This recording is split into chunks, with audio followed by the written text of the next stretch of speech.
के रिस्पेक्ट में इसको एक लोड चलता हुआ नहीं दिखा, इसको लगा कि यहाँ छत से टूटा तुरंत गिरा, तो उसको सिर्फ देखा यहाँ पे चला, यहाँ जाके गिर गया। Initial velocity 0, acceleration time t+। इसके रिस्पेक्ट में डिस्प्लेसमेंट ये हुआ, इसके रिस्पेक्ट में डिस्प्लेसमेंट हमारा यहाँ से चला था, यहाँ हिट किया, ये डिस्प्लेसमेंट है। ये डिस्प्लेसमेंट हाइट ऑफ एलिवेटर नहीं होगा, बट ये डिस्प्लेसमेंट हाइट ऑफ एलिवेटर होगा। अब बताओ कोई कंफ्यूजन?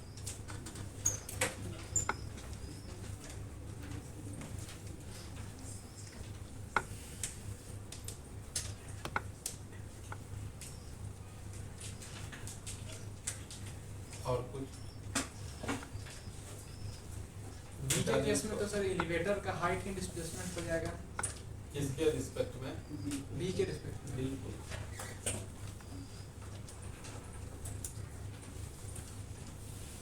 मिटा दे इसको।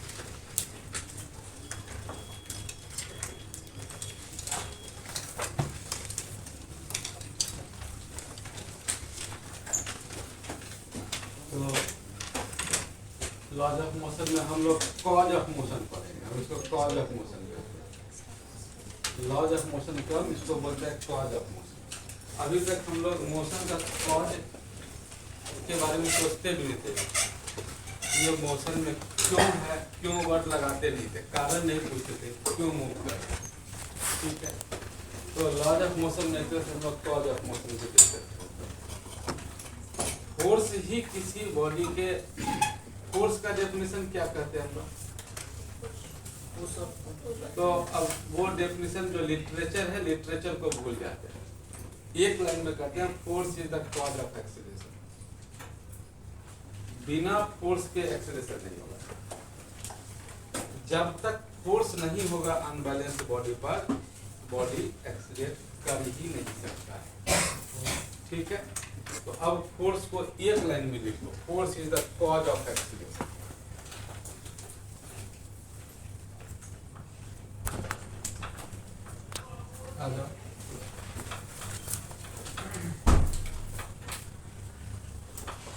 Cause of acceleration, force vector quantity होता है, ऐसा यूनिट न्यूटन होता है। Force is the cause of acceleration. बिना फोर्स के एक्सीलरेशन हो नहीं सकता। ठीक है, फिर फोर्स के बारे में हम लोग दो तरह का फोर्स जानते हैं, एक कॉन्टैक्ट फोर्स होता है, एक फील्ड फोर्स होता है। फील्ड फोर्स को नॉन कॉन्टैक्ट फोर्स भी कहते हैं। कॉन्टैक्ट फोर्स का मतलब हुआ जहां फोर्स अप्लाई करने के लिए बॉडी का कॉन्टैक्ट होना जरूरी है। फॉर एग्जाम्पल, ये इसके ऊपर होगा तभी टेबल सरफेस नॉर्मल इस पे लगा पाएगा।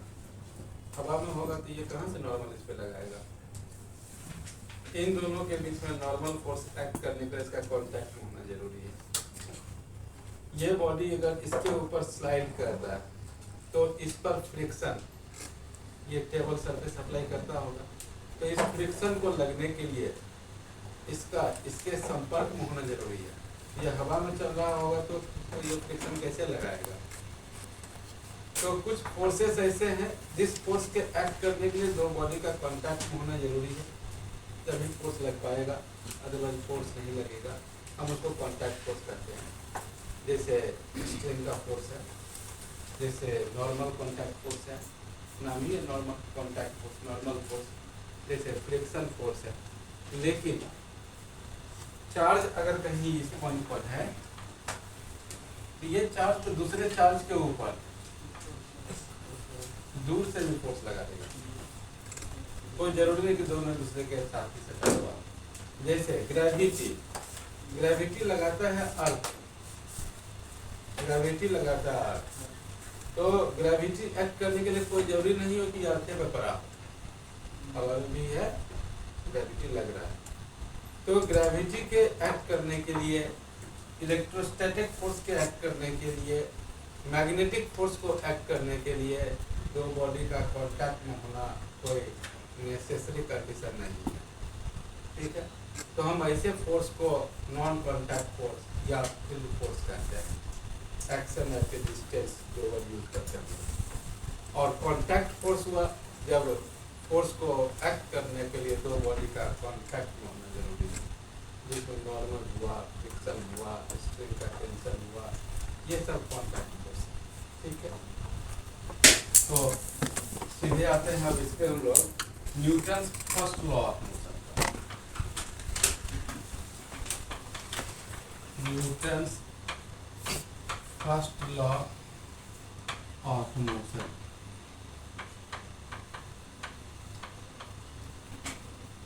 Newton first law of motion, इसका भी डेफिनेशन हम लोग जानते हैं, पढ़े हैं, सही पढ़े हैं, गलत नहीं पढ़े थे। क्या था उसका डेफिनेशन? इनर्शिया का जो डेफिनेशन होता है वही न्यूटन फर्स्ट लॉ का डेफिनेशन है। जो इनर्शिया का डेफिनेशन देते हैं हम लोग कि अगर कोई बॉडी रेस्ट में है तो रेस्ट में ही रहेगा अनलेस उस पर कोई फोर्स एक्ट कर रहा हो, ठीक है। या कोई बॉडी मोशन में है तो यूनिफॉर्म वेलोसिटी से मूव करता रहेगा अनलेस उस पर कोई फोर्स एक्ट कर रहा हो, ठीक है। तो ये Newton first law of motion है, बट ये भी लिटरेचर को हम थोड़ा अब मैथमेटिकली बोलेंगे। सीधा कहेंगे if vector sum of all the force, हम लिखा देंगे, चिंता नहीं करो, if vector sum of all the force acting on a body is 0, then and only then acceleration of the body can be 0। अगर किसी बॉडी पर net resultant force resultant force 0 होगा, then and only then उस body का acceleration 0 हो सकता है। ये न्यूटन फर्स्ट लॉ। इसमें जो तुम लिटरेचर बोले उस लिटरेचर का हर पॉइंट कवर हो गया। अगर किसी बॉडी पर फोर्स है तभी एक्सेलरेशन होगा। एक्सेलरेशन बॉडी का कैसे होता है? रेस्ट में है तो मोशन में आ जाए, मोशन में है तो रेस्ट में आ जाए, इनर्शिया टूट जाए, या जिस डायरेक्शन में चल रहा था डायरेक्शन ऑफ मोशन बदल जाए तो एक्सेलरेशन हो गया। तो ये सब काम बिना फोर्स के नहीं हो सकता। तो एक लाइन में न्यूटन फर्स्ट लॉ को लिखें, if net force is 0, mathematically correct statement लिखने के लिए वेक्टर लगाया, सिर्फ 0 लिखते ऊपर एरो नहीं लगाते तो मैथमेटिकली इनकरेक्ट स्टेटमेंट हुआ है। If net force is 0 on a body, then and only then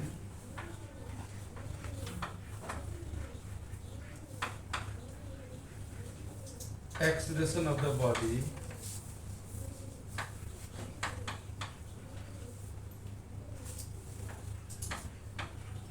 will be 0।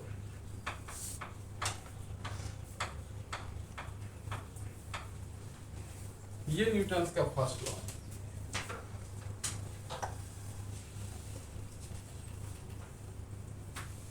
Reverse statement भी कह सकते हो कि अगर किसी बॉडी का एक्सेलरेशन 0 है, इट मीन्स उस पर नेट फोर्स 0 है। रिवर्स स्टेटमेंट भी बोल सकते हैं कि अगर किसी बॉडी का एक्सेलरेशन 0 है, इट मीन्स उस पर नेट फोर्स 0 होगा, ठीक है। अब मान लो यही एक एलिवेटर है,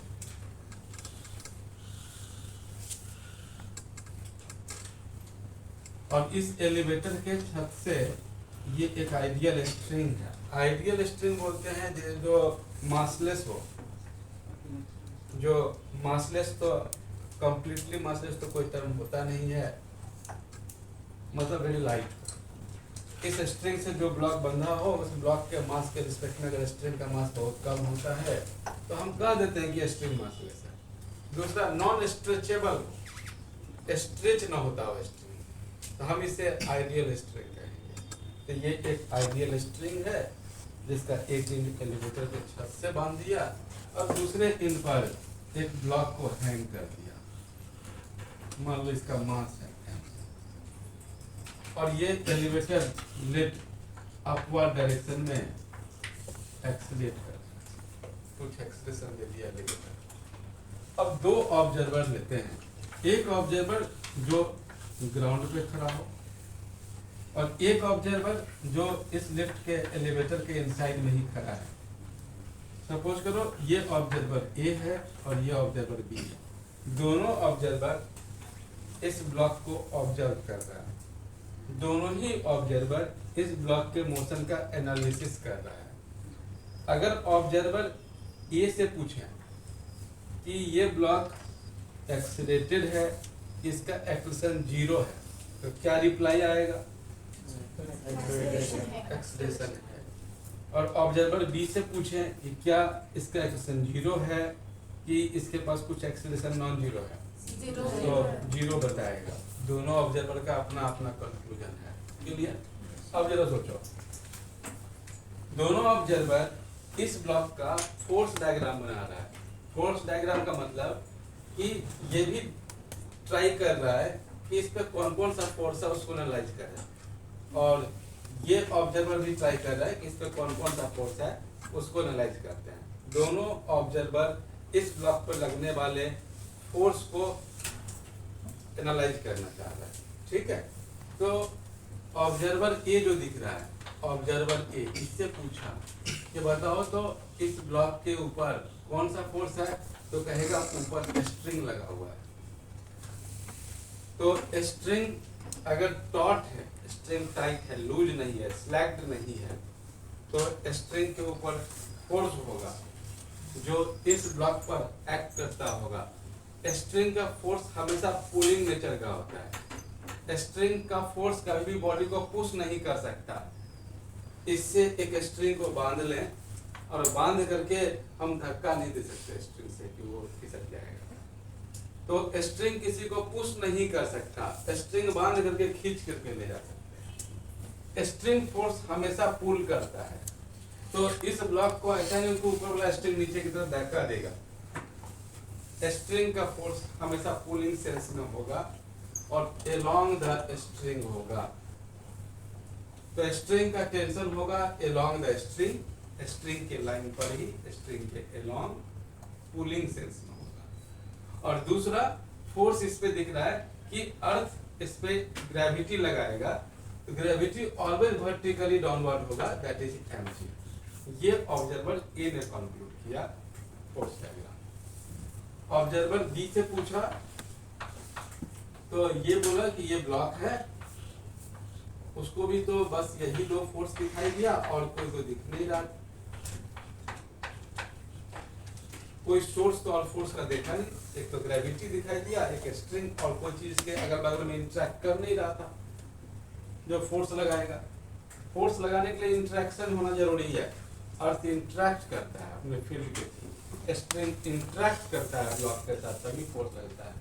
बिना किसी इंटरेक्शन के फोर्स नहीं लगता। ठीक है, तो इस ब्लॉक पर बी को भी और कोई अगल बगल से इंटरेक्ट करता हुआ दिख नहीं रहा है, तो उसने भी यही फोर्स बताया। लेकिन बी ने कंक्लूड किया था कि इसका तो एक्सेलरेशन 0 है, तो उसने कहा कि नेट फोर्स 0 होना चाहिए। तो इसका ऑब्जर्वेशन था कि टी बराबर होना चाहिए, और एक ऑब्जर्वेशन था कि टी mg के बराबर नहीं होना चाहिए, क्योंकि उसको तो दिखा था कि ये एक्सेलरेट कर रहा है। दो अलग अलग ऑब्जर्वर का दोनों का कंक्लूजन अलग अलग था, बट सही तो कोई एक ही होगा। तो इसमें एक ऑब्जर्वर जरूर है जो बैड ऑब्जर्वर है, जिस ऑब्जर्वर का कंक्लूजन गलत है, जिस ऑब्जर्वर ने न्यूटन्स फर्स्ट लॉ को गलत इंटरप्रेट किया है। न्यूटन्स फर्स्ट लॉ का इंटरप्रिटेशन था कि अगर एक्सेलरेशन 0 है तो फोर्स 0 होगा, तो एक्सीलरेशन अगर जीरो है तो फोर्स जीरो होना चाहिए, T बराबर mg। अगर एक्सीलरेशन नॉन जीरो है तो फोर्स नॉन जीरो होना चाहिए। ये न्यूटन्स का फर्स्ट लॉ। तो इसी को दोनों ऑब्जर्वर ने अप्लाई किया है, बट कोई एक ऑब्जर्वर जरूर गलत कर रहा है, ठीक है। तो जो ग्राउंड ऑब्जर्वर है उसका ऑब्जर्वेशन सही ऑब्जर्वेशन है। कैसे पता चला? तो प्रैक्टिकली जो स्ट्रिंग पर में फोर्स फील किया गया उससे प्रैक्टिकल एविडेंस के बेसिस पर इस ऑब्जर्वर का जो कंक्लूजन है वो गलत निकला। तो हम कहते हैं कि ये बैड ऑब्जर्वर है हमारा, ये बैड ऑब्जर्वर है बिकॉज इसका ऑब्जर्वेशन सही नहीं था। तो ये ऑब्जर्वर जिस फ्रेम में खड़ा है उस फ्रेम से न्यूटन्स फर्स्ट लॉ को इंटरप्रेट सही से नहीं किया जा सकता। तो एक ऐसा ऑब्जर्वर, एक ऐसा फ्रेम ऑफ रेफरेंस जिस फ्रेम से न्यूटन्स फर्स्ट लॉ एप्लीकेबल ना हो, हम उसको non inertial frame of reference कहते हैं। जिस फ्रेम से न्यूटन्स फर्स्ट लॉ एप्लीकेबल हो हम उसको इनर्शियल फ्रेम ऑफ रेफरेंस कहते हैं। तो दो तरह का ऑब्जर्वर होता है, दो तरह का फ्रेम होता है। एक को इनर्शियल फ्रेम ऑफ रेफरेंस कहते हैं, दूसरे को non inertial frame of reference कहते हैं। जिस फ्रेम से न्यूटन्स फर्स्ट लॉ एप्लीकेबल होगा उस फ्रेम को इनर्शियल फ्रेम ऑफ रेफरेंस कहेंगे। Inertial frame of reference always या तो रेस्ट में होगा या कांस्टेंट वेलोसिटी से मूव करना होगा। Non inertial frame of reference accelerated frame होता है। Non inertial observer accelerated observer होगा। ऑब्जर्वर बी एक्सीलरेशन में था, ऑब्जर्वर बी एक्सीलरेटेड है, इसलिए वो नॉन इनर्शियल ऑब्जर्वर है। उस फ्रेम पर न्यूटन्स फर्स्ट लॉ एप्लीकेबल नहीं है। और ऑब्जर्वर ए ग्राउंड फ्रेम से है, वो रेस्ट में है, वो इनर्शियल ऑब्जर्वर है। उस फ्रेम से न्यूटन्स फर्स्ट लॉ का इंटरप्रिटेशन सही है कि टेंशन mg के बराबर नहीं है। बात समझ में आ रहा है क्या?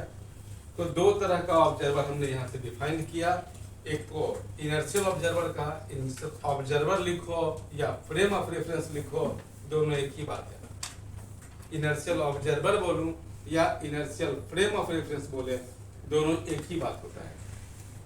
तो दो तरह का फ्रेम ऑफ रेफरेंस हुआ, एक इनर्शियल फ्रेम, दूसरा नॉन इनर्शियल फ्रेम। इतना नोट करें। तो ऑब्जर्वर बी को कह दिया हमने ये नॉन इनर्शियल ऑब्जर्वर है।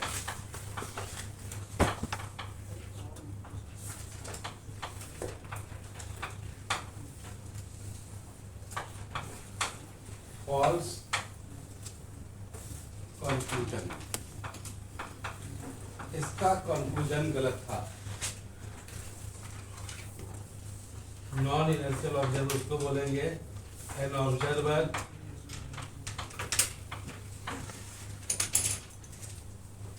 who is accelerated, who is in acceleration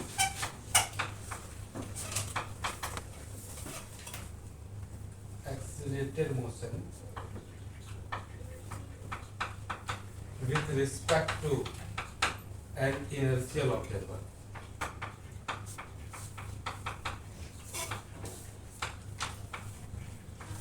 और ये इनर्शियल ऑब्जर्वर है।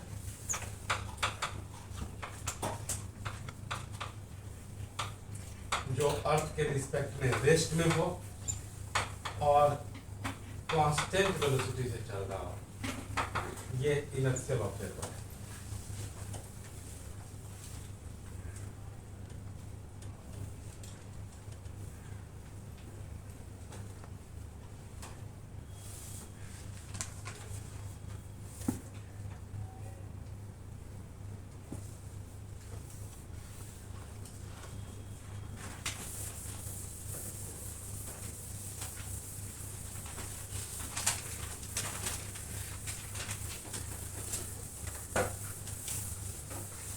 तो थोड़ा सा अगर लैंग्वेज को चेंज करके कुछ बुक्स में ऐसा में लिखा होगा कि Newton's first law defines the inertial frame of reference. कई लोग न्यूटन्स फर्स्ट लॉ को इस लैंग्वेज में भी बोलते हैं, कुछ बुक्स ऐसा भी मिलेगा जो न्यूटन फर्स्ट लॉ का डेफिनेशन, एक जो पढ़े थे जिसे बोलते हैं इनर्शिया का डेफिनेशन, दूसरा क्लास 12th स्टैंडर्ड पे जितना बुक है एक्सिलर पांडे ये सब, उसमें लिखा होगा जो लिखा हमने कि नेट फोर्स अगर जीरो है then acceleration equal to zero. ये दूसरा डेफिनेशन दूसरे तरीके से करना, और तीसरे तरीके से थोड़ा और हायर बुक अगर सर्च मारेंगे तो उसमें लिखा होगा कि Newton first law is the definition of inertial frame of reference. ये न्यूटन फर्स्ट लॉ का डेफिनेशन लिखा रहता है। तो खैर लिटरेचर से छोटे बाहर निकलते हम लोग, इसको मिटा लें। सर सर वहाँ पे जो v इक्वल टू कांस्टेंट वहाँ पे सर मैग्नीट्यूड ही सर नहीं नहीं, v वेक्टर डायरेक्शन बदल गया तो एक्सेलरेशन हो गया।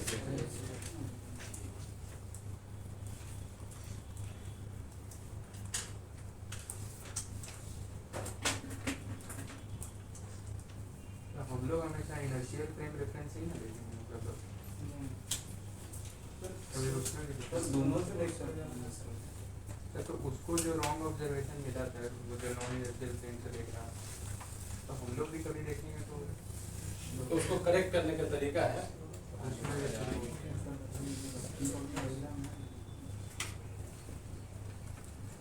मिटा दे इसको, कंपनसेट कर देते हैं, उसको कंपनसेट करने का तरीका है, उसी को स्यूडो फोर्स बोलते हैं।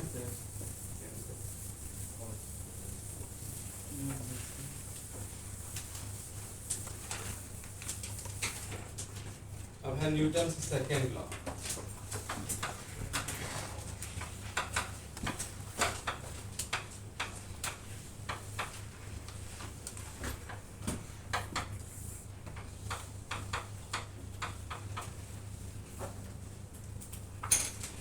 कोई भी बॉडी अगर सपोज किया इस पाथ पे अगर मोशन में है, डायरेक्शन में मोशन बिना फोर्स के चेंज नहीं हो सकता। किसी टाइम पर मान लो let particle time t1 second पर यहाँ था, v1 वेलोसिटी से मूव कर रहा था, पार्टिकल का मास m था, तो इस टाइम पर इस पार्टिकल का लीनियर मोमेंटम डिफाइन होता है मास इनटू वेलोसिटी रेशियो। जिस डायरेक्शन में वेलोसिटी होगा उसी डायरेक्शन में लीनियर मोमेंटम भी होगा, जिसको कहते थे motion contained by a body, कुछ ऐसा डेफिनेशन नहीं लिख सकते। तो लीनियर मोमेंटम का मैथमेटिकल फॉर्म ये है कि अगर कोई मास मोशन में है तो mass multiplied by its velocity, ये इसका लीनियर मोमेंटम है, v1 वेक्टर दिया। टाइम t2 सेकेंड पर लेट सपोज करो टाइम हुआ t2 सेकेंड का, अब इस समय ये पार्टिकल लेट v2 वेलोसिटी से मूव करने लगा, तो इस समय फाइनल में linear momentum of m into v2 vector, linear momentum बिना फोर्स के नहीं बदलेगा, क्योंकि वेलोसिटी मास तो कांस्टेंट है न्यूटनियन मैकेनिक्स, वेलोसिटी बदलेगा तभी मोमेंटम बदलेगा, और वेलोसिटी को बदलने का मतलब एक्सीलरेट करना, तो बिना फोर्स के तो एक्सीलरेशन होता नहीं है। तो लीनियर मोमेंटम में चेंज आया है तो जरूर फोर्स लगा है। तो हम लोग डिफाइन करते हैं कि एवरेज फोर्स जो एक्ट किया टाइम t1 से t2 के बीच में, एवरेज फोर्स डिफाइन करते हैं जो एक्ट किया इस पार्टिकल पर in the time interval from t1 to time t2, change in linear momentum divided by time interval. Average force का डायरेक्शन चेंज इन मोमेंटम के डायरेक्शन में होगा, क्योंकि टाइम स्केलर क्वांटिटी है।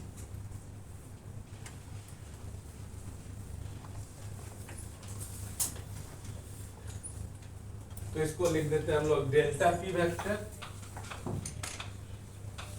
Divided by delta T, change in linear momentum per second as force.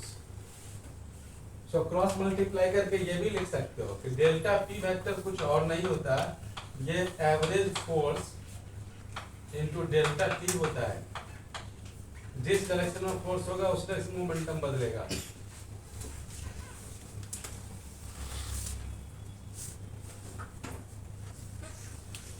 अब अगर instantaneous force की बात करें तो इस इंटरवल को स्मॉल करना शुरू करते हैं। तो limit delta T tending to 0, जो delta P by delta T होगा इसको इंस्टेंटेनियस फोर्स कहेंगे हम लोग।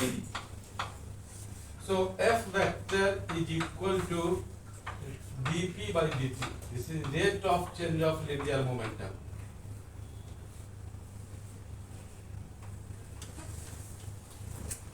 यहां से ये भी कह सकते हो कि dp वेक्टर इसका मतलब हुआ f dt के बराबर। इसका इंटीग्रेशन देखो चेंज इन लिनियर मोमेंटम देगा, क्योंकि y dx का integration area under the curve. तो कहीं तुम्हारा फोर्स टाइम ग्राफ अगर दिख जाए, किसी क्वेश्चन में अगर फोर्स टाइम ग्राफ दिख जाए तो फोर्स टाइम ग्राफ का area change in linear momentum दे देगा। आगे इसी फोर्स टाइम ग्राफ का एरिया इंटीग्रेशन एफ dt का नेक्स्ट फेज जब शुरू करेंगे सेंटर ऑफ मास, तो इसको इंपल्स कहा जाता है। एफ dt के इंटीग्रेशन को, that is change in linear momentum, उसका वैल्यू होगा इंपल्स का। तो खैर अभी हम उस डायरेक्शन में नहीं बढ़ते हैं, बस इतना समझते हैं कि कहीं अगर फोर्स टाइम ग्राफ गिवन है तो उसका area change in linear momentum देगा और फोर्स इक्वल होगा बॉडी पर rate of change of linear momentum के। तो इसको लिख सकते हैं हम लोग F vector is equal to D by dt of p vector is mv vector, linear momentum at any instant। so m को अगर कांस्टेंट माने तो डिफरेंशिएशन से बाहर करें, लिख सकते हैं इसको dv by dt जो एक्सीलरेशन है। so f vector is equal to mass into acceleration vector।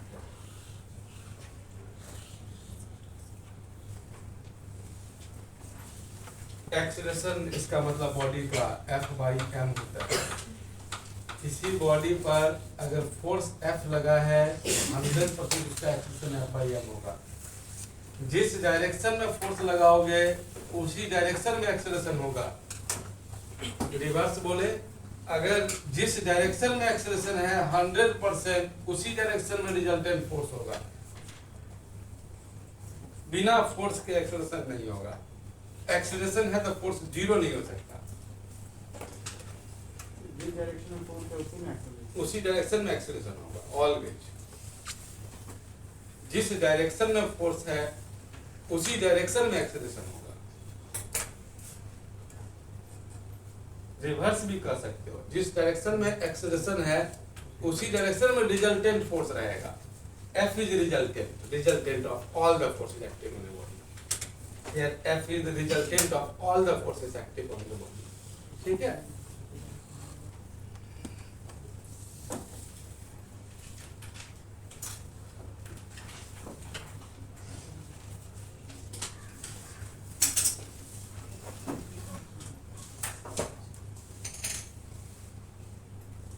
तो ये न्यूटन्स का सेकेंड लॉ हुआ।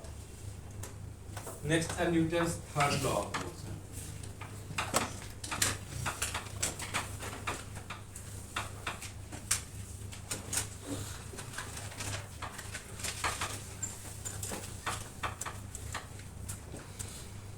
Newton's third law of motion.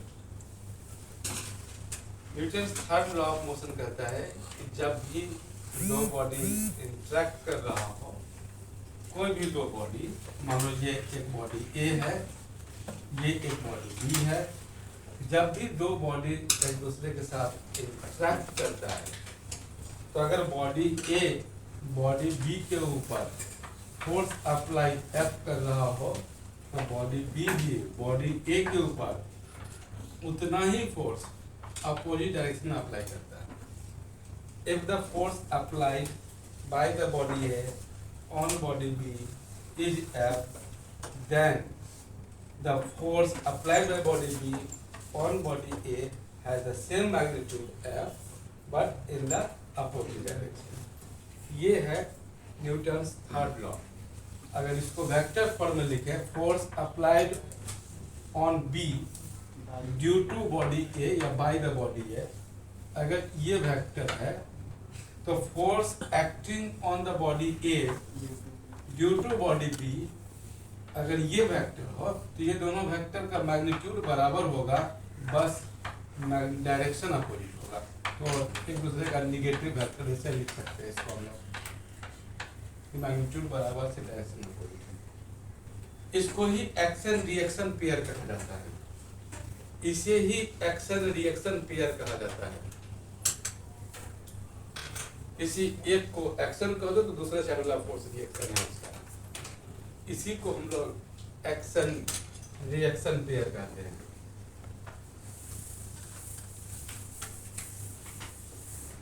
जो नॉर्मली एक कंफ्यूजन होता है अर्ली क्लासेस में कि अगर एक ब्लॉक को हॉरिजॉन्टल सरफेस पर प्लेस कर दिया, लेट ब्लॉक का मास m है, इस पे कौन कौन सा फोर्स अभी एक्ट कर रहा होगा? एक नॉर्मल कांटेक्ट सरफेस के परपेंडिकुलर लगता है, कॉमन कांटेक्ट सरफेस। ये कांटेक्ट सरफेस है,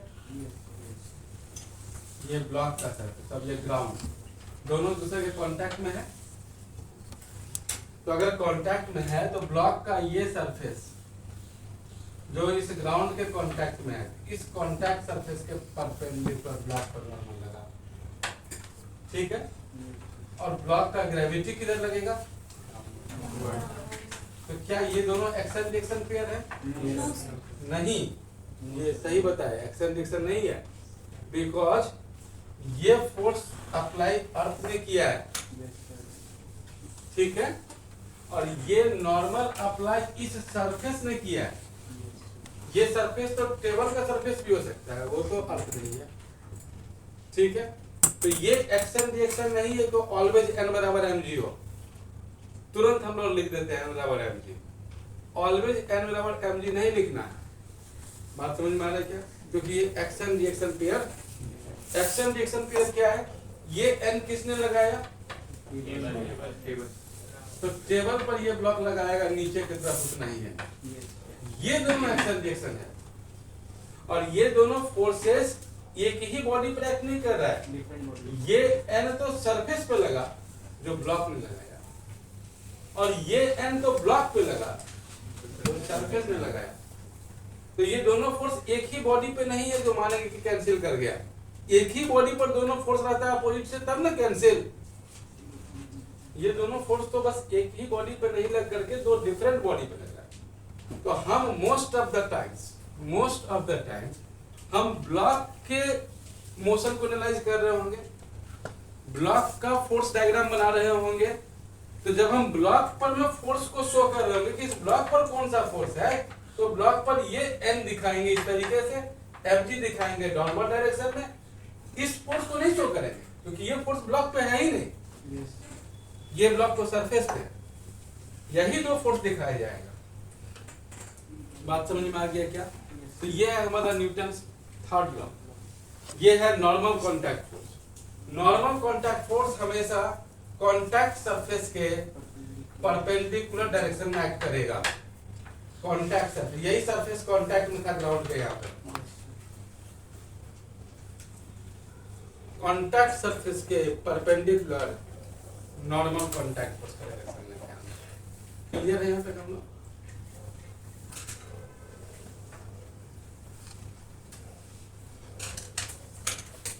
नॉर्मल किसी को पुल नहीं कर सकता, नॉर्मल हमेशा पुश करता है। हम इसको धक्का देंगे तो नॉर्मल इसको खींच नहीं सकता। नॉर्मल हमेशा बॉडी को पुश करता है, स्ट्रिंग हमेशा बॉडी को पुल करता है। बात समझ में आया क्या?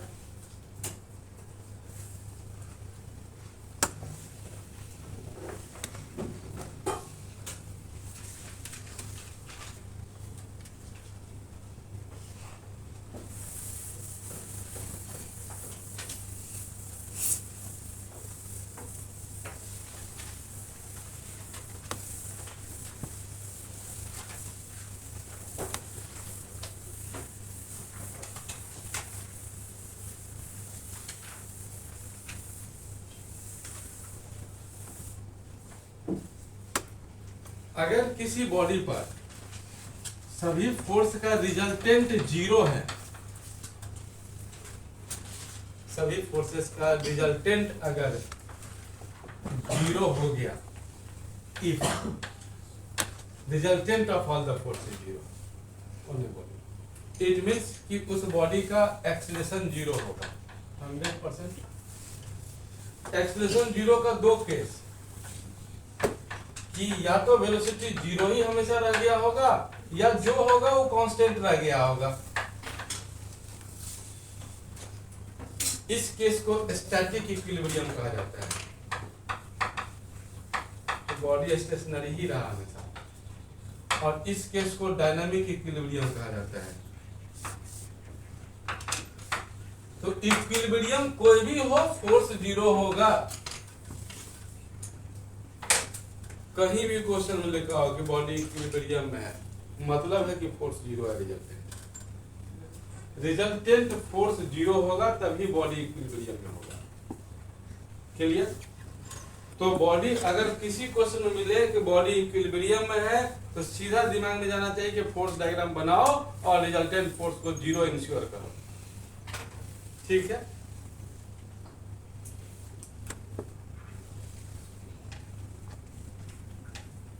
फोर्स है वेक्टर क्वांटिटी, तो हम उसको कंपोनेंट में ब्रेक कर सकते हैं, एक्स एक्सिस के और वाई एक्सिस के साथ। अब ये एक्स एक्सिस वाई एक्सिस तो हम अपने कन्वीनियंस के अकॉर्डिंग चूज करते हैं।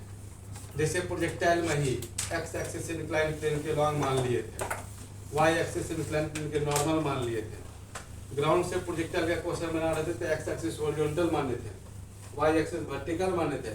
ये एक्सिस तो यूजर डिफाइंड होता है, हम अपने कन्वीनियंस के अकॉर्डिंग ड्रॉ करते हैं, सो दैट मैथमेटिकल इक्वेशन आसानी से लिख सके। तो हम एक्सिस अपने कन्वीनियंस के अकॉर्डिंग चूज करेंगे और फिर फोर्स को एक्स वाई जेड कंपोनेंट में ब्रेक किया करेंगे। एक्स एक्सिस के लॉन्ग फोर्स अलग निकाला करेंगे।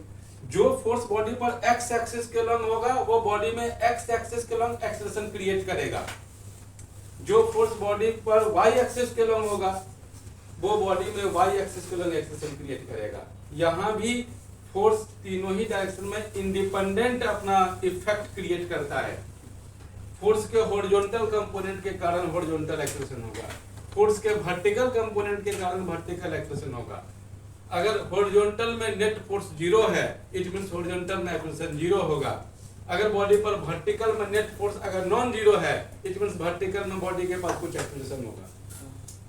तो हम फोर्स वेक्टर क्वांटिटी है, हम उसको कंपोनेंट में ब्रेक करेंगे अपने कन्वीनियंस के अकॉर्डिंग, कभी हॉरिजॉन्टल वर्टिकल कंपोनेंट में, कभी एक्सिस को इंक्लाइंड मानते हुए हम उसे कंपोनेंट में ब्रेक करके मोशन को एनालाइज करेंगे।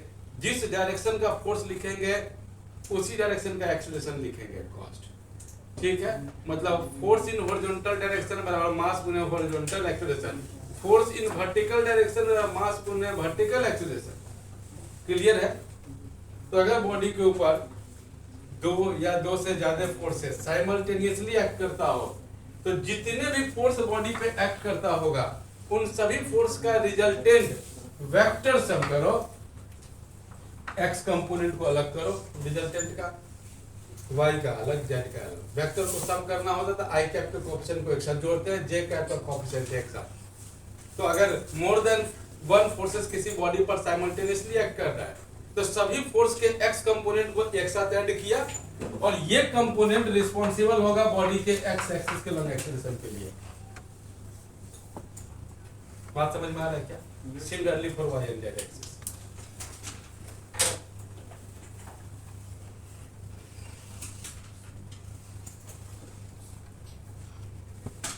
Sir Newton's third law of motion से जब दो बॉडी एक साथ मीट करें तभी मीट को जरूरी नहीं करना। जरूरी नहीं है।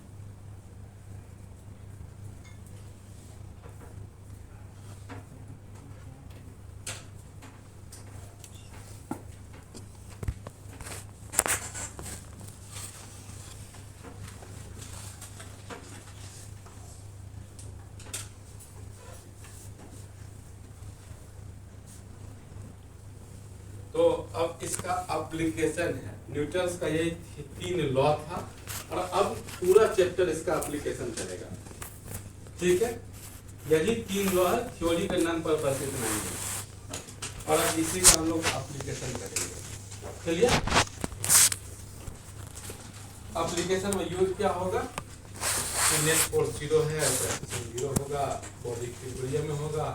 अगर नेट फोर्स नॉन जीरो है तो बॉडी एक्सीलरेट करेगा, रिजल्टेंट फोर्स जिस डायरेक्शन में होगा बॉडी उस डायरेक्शन में एक्सीलरेशन में होगा, फोर्स बराबर मास इनटू एक्सीलरेशन। ठीक है, दूसरा तो जितना भी क्वेश्चन मिलेगा एप्लीकेशन में, जिस भी ब्लॉक का एक्सीलरेशन निकालने के लिए पूछा जाएगा, सबसे पहले उसका फ्री बॉडी डायग्राम बनाएंगे। फ्री बॉडी डायग्राम मतलब फोर्स डायग्राम बनाना। फोर्स डायग्राम का मतलब कि बॉडी ब्लॉक बनाए और उस ब्लॉक पर कौन कौन सा फोर्स एक्ट कर रहा है, उस फोर्स को प्रॉपर डायरेक्शन के साथ शो कर देना। इसी को कहते हैं फ्री बॉडी डायग्राम बनाना। बिना फ्री बॉडी डायग्राम देखे समझे उसका विजुअलाइजेशन लिए हुए हम लोग क्वेश्चन में प्रोसीड नहीं करेंगे। एक भी क्वेश्चन को बिना फोर्स डायग्राम को देखे हुए, फोर्स डायग्राम को देख करके उसका फिजिकल इंटरप्रिटेशन के धक्का लगा तो इधर ही जाएगा। ठीक है, मैकेनिकली नहीं सोचेंगे सीधे मशीन की तरह।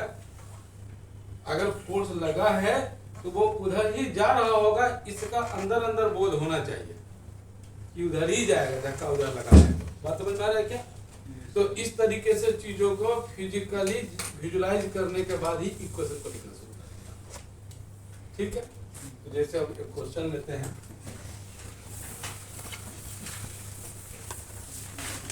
अभी बहुत ज्यादा फोर्स लेंगे ही नहीं हम, मतलब हम स्प्रिंग फोर्स की चर्चा नहीं करेंगे, हम फ्रिक्शन फोर्स की चर्चा नहीं करेंगे, बिकॉज वो सब नहीं जानते हैं। लेकिन स्ट्रिंग का टेंशन और नॉर्मल कॉन्टैक्ट फोर्स, हम खड़े हैं तो ग्राउंड हम पे लगा रहा होगा, इसका फीलिंग तो अंदर अंदर सबको है ना? तो हम इतने ही फोर्स से भी काम चलाते हैं। मान लो ये एक ब्लॉक है जिसका मास है m is equal to 2 kg और एक स्ट्रिंग ये है,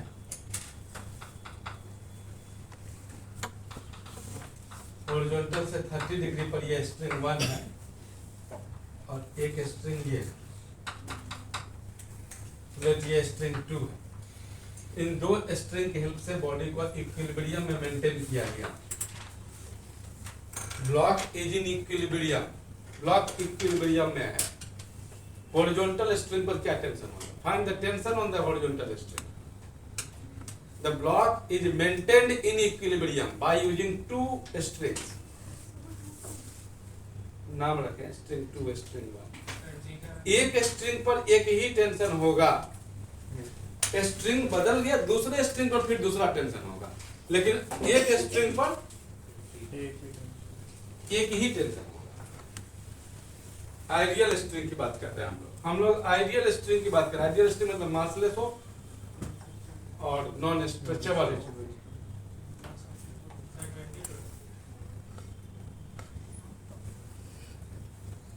एक स्ट्रिंग पर एक ही टेंशन होगा, स्ट्रिंग बदलेगा टेंशन बदल जाएगा। सर मास 2 kg, मास 2 kg है।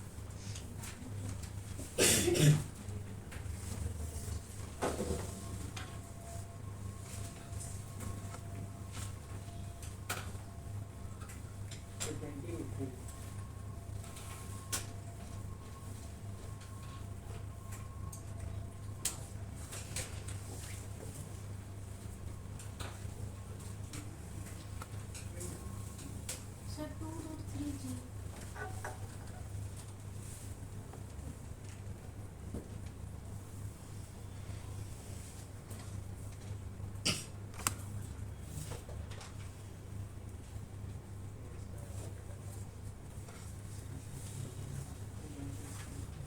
सर सेकंड तक है, सेकंड वाले का ये 2 जो थी। हाँ, स्ट्रिंग 2 पे टेंशन चाहिए।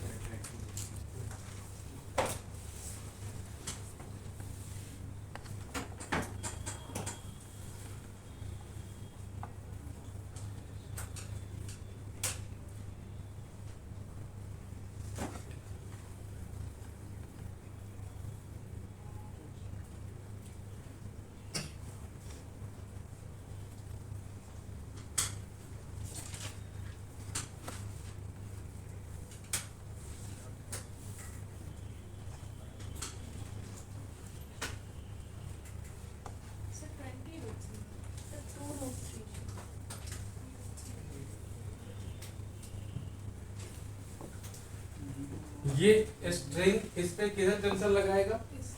लेफ्ट की तरफ। मान लो T2 धक्का नहीं दे सकता, होल्ड करें। ये स्ट्रिंग इस पे किधर टेंशन लगाएगा? along the string. ग्रेविटी नीचे होगा।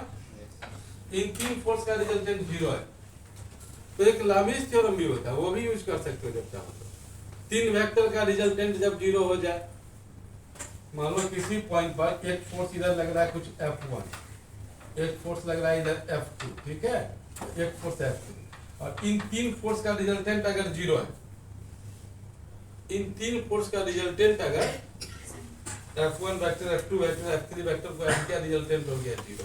तो लिख सकते हैं हम लोग, ये एंगल अगर θ1 हो, ये θ2 हो, ये θ3 हो, तो ये होता है F1 by sine θ1 is equal to F2 by sine θ2 equal to F3 by sine θ3।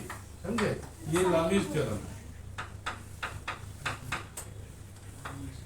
ये वेक्टर में शायद हम लोग जानते होंगे। ये सिर्फ तभी एप्लीकेबल है जब F1 vector plus F2 plus F3 का रिजल्टेंट तुम्हारा 0 हो। ठीक है, एक ये भी तरीका है। तो यहाँ से हमको अगर T2 चाहिए था ना, तो सीधे भी लगा दे सकते थे हम। देखो ना, T2 डिवाइडेड बाय, तो तुम लोग जो बनाओ गलत नहीं है, काटना नहीं। T2 डिवाइडेड बाय, ये पूरा एंगल 120 ना, equal to mg divided by, ये पूरा एंगल कितना? 150 साइन 180 माइनस 30। ठीक है, तो ये हो जाएगा तुम्हारा T2 बराबर mg, और इसको ले जाओगे तो साइन 90 प्लस 30 cos 30 हो गया क्या? साइन 90 प्लस 30 हो गया, और डिवाइडेड बाय नीचे साइन 30 रह जाएगा ना क्या? तो ये क्या हो जाएगा? cos 30 ना, m का वैल्यू रख देंगे आप, तो आंसर न्यूटन में आएगा। ये एक तरीका हुआ। tan 30 √3 होता है, cot 30 tan 30 1/√3 होता है, cot 30 √3। एक तरीका। दूसरा तरीका ये रहा ब्लॉक, इधर है T2, नीचे है mg 2g, और इधर की तरफ हो गया T1। ये एंगल है 30 डिग्री। T1 को दो कंपोनेंट में ब्रेक करो, हॉरिजॉन्टल वर्टिकल में। तो T1 का दो कंपोनेंट, इधर हो गया T1 cos 30 डिग्री, इधर हो गया T1 sin 30 डिग्री, हो जाएगा। अब जरा देखो कि T1 cos 30 डिग्री का जो वैल्यू है वो तो T2 के बराबर है, और T1 sin 30 डिग्री का जो वैल्यू है वो तो 2g के बराबर है। डिवाइड कर दो तो T1 तो कट गया, फिर से वही रिलेशन मिल गया, T2 बराबर इधर cot 30 हो जाएगा ना इधर।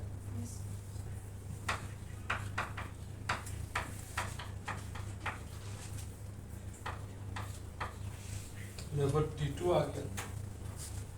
T1 पूछता तो T2 का वैल्यू किसी इक्वेशन में रख के T1 निकाल देते। सर ये थ्योरम सर कोई भी कर दे, स्टैटिक डायनेमिक दोनों के लिए।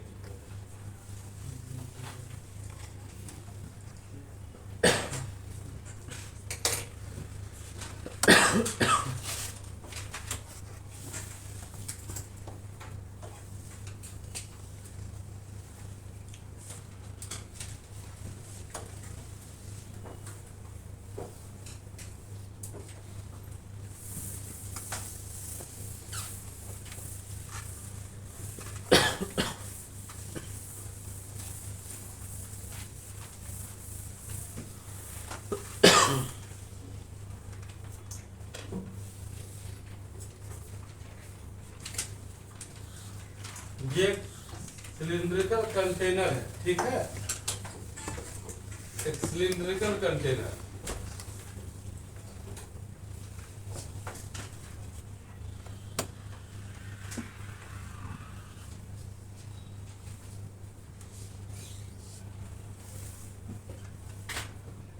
रुक जाओ, थोड़ा सा डायग्राम को छोटा करना है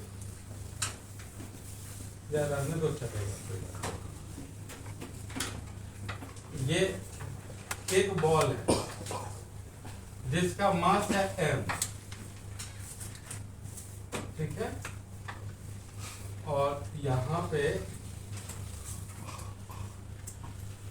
एक ये दूसरा बॉल है, इसका मास है 2m।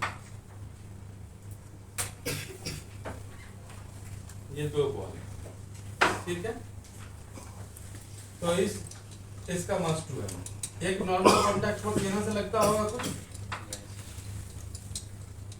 एक नॉर्मल कांटेक्ट फोर्स यहाँ से लगता होगा इस पे, और एक नॉर्मल, जितने भी कांटेक्ट सरफेस हो गए, हर कांटेक्ट सरफेस पे नॉर्मल कांटेक्ट, एक यहाँ से लगता होगा कुछ एनसी। ग्रेविटी डाउनवर्ड है, सिस्टम इक्विलिब्रियम है, दोनों बॉल इक्विलिब्रियम है, रेस्ट में रुका हुआ है, इक्विलिब्रियम में है। सर एक नॉर्मल भी तो वहाँ भी तो लगेगा ना, बॉल का आपस में दूसरे पे लगेगा, ये इस पे लगाएगा, ये इस पे लगाएगा, ठीक है। फाइंड करना है, given if the system of ball is in equilibrium, then find n1 by n2। पहला क्वेश्चन हो गया तुम्हारा। दूसरा n3 क्या होगा, बॉल सब इक्विलिब्रियम में है, ये बॉल सब इक्विलिब्रियम में है, ये गिवन है। n1 by n2 क्या होगा, क्या डायमेंशन सब भी चाहिए क्या, रेडियस वगैरह दे दे क्या, कंफ्यूज करने के लिए कई बार दे दिया जाता है, फिर जोड़ते रहा लोग। इसका तो 4 सेंटीमीटर है, कंटेनर का 6 सेंटीमीटर है, कोई यूज नहीं होता।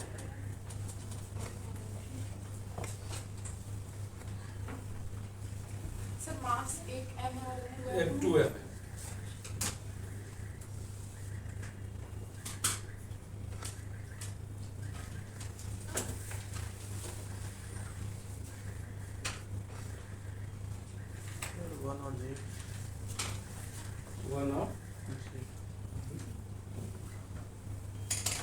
वन सही है,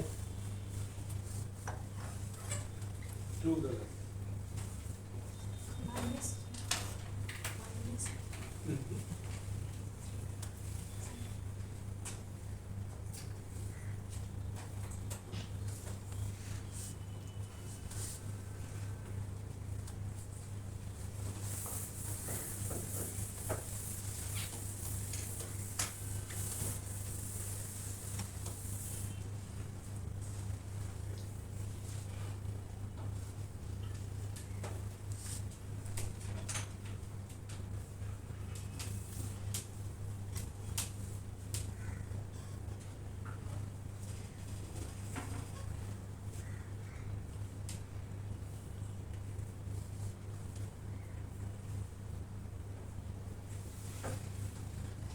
सर m3 md को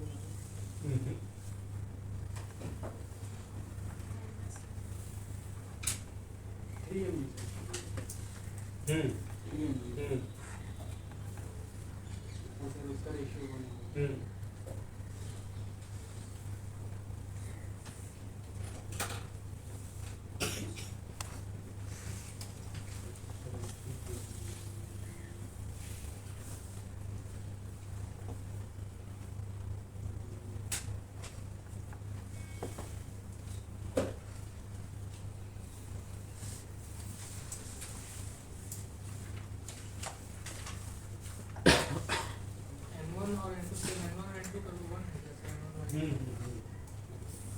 रेडियस दे देता है तो उसका कोई यूज ही नहीं है निकालने।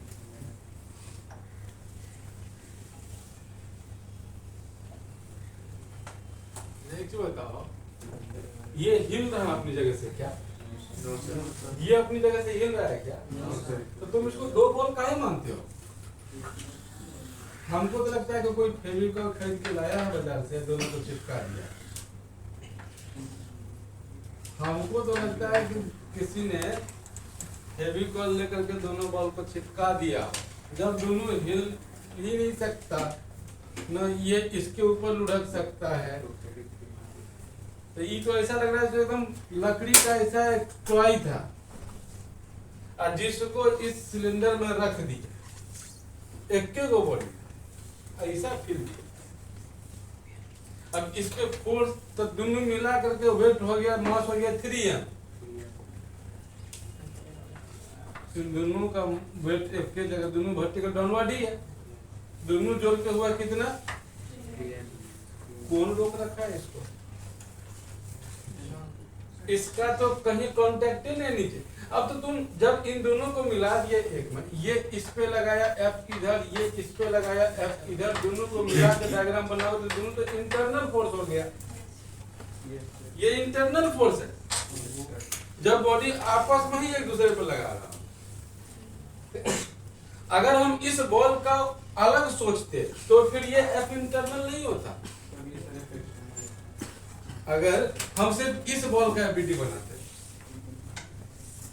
सिर्फ इस बॉल का,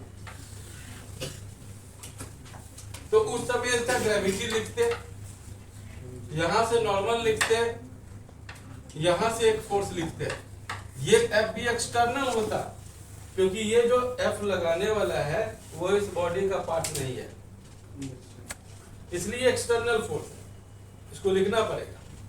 लेकिन जब तुम इसको और इसको मिला करके एक कंबाइन एक ही बॉडी की प्लानिंग कर रहे हो, ये दोनों तो एक ही है, एक टॉय है इस शेप का, चिपका हुआ है, शेप इसका खाली ऐसा था,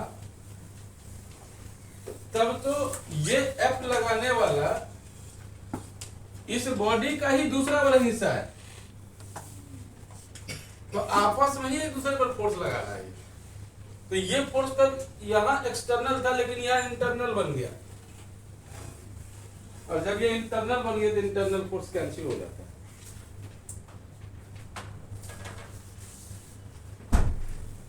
इस बड़े वाले ब्लॉक का एफबीटी यहाँ बगल में बना देते तो उस पर यही वाला फोर्स इधर लग रहा होता, और जब दोनों को डायग्राम को मिलाते क्लब करते तो ई एफ कट जाता, क्लब होते, तो इंटरनल फोर्स कैंसिल कर जाता है, सिर्फ एक्सटर्नल दिखता है।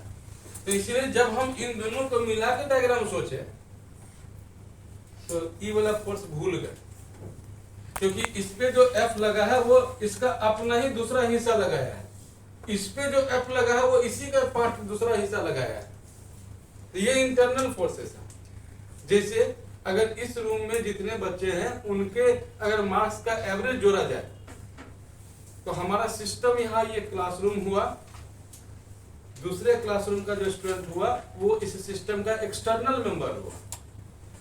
लेकिन अगर हम कहें कि नहीं, उन दोनों रूम को मिला करके सभी बच्चों के मार्क्स का एवरेज चाहिए, तो अब उस क्लास का भी स्टूडेंट्स इस सिस्टम का इंटरनल मेंबर ही बन गया। मतलब सिस्टम क्या सिलेक्ट करते हैं हम, हमारा सिस्टम क्या है, हम लॉज ऑफ मोशन किस बॉडी पर लगाने जा रहे हैं, क्या एक आइसोलेटेड एक सिंगल बॉडी पर लगा रहे हैं, या फिर दो या दो से अधिक बॉडी को क्लब करके हम साइमल्टेनियसली एक साथ देख रहे हैं, तो उस पर डिपेंड करेगा कि मेरा फोर्स कौन सा इंटरनल बनेगा, कौन सा फोर्स मेरा एक्सटर्नल बनेगा। जब हम इंडिविजुअली अलग अलग दोनों बॉल को सोचते थे तो इन दोनों के बीच का फोर्स तब एक्सटर्नल सोचेंगे, लेकिन जब दोनों को क्लब करके हम एक साथ देख रहे हैं तो वो फोर्स आपस के में ही एक दूसरे के द्वारा लगाया गया है, इसलिए वो इंटरनल है और इंटरनल फोर्स कैंसिल कर दिया। क्लियर?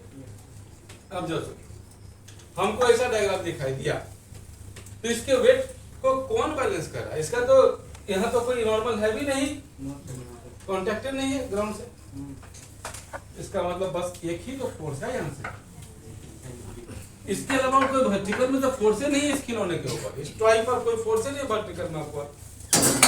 N3 को 3mg होना चाहिए। क्लियर?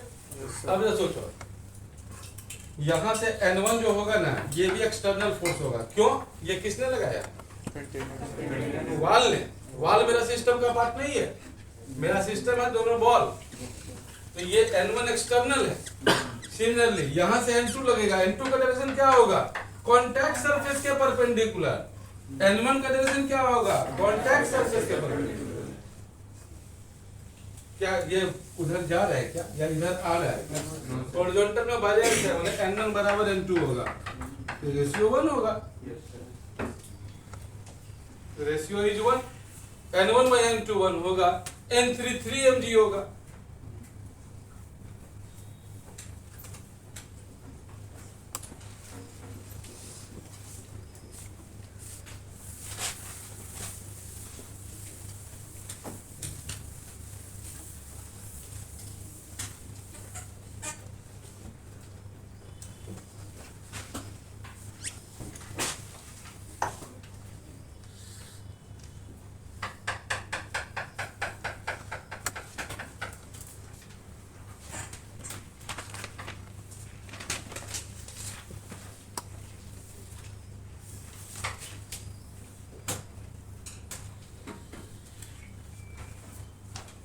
ये पॉइंट ए पर एक हुक लगा हुआ है दीवार से, पॉइंट बी पे भी लगा हुआ है। इन दोनों हुक से एक चेन को हैंग कर दिया,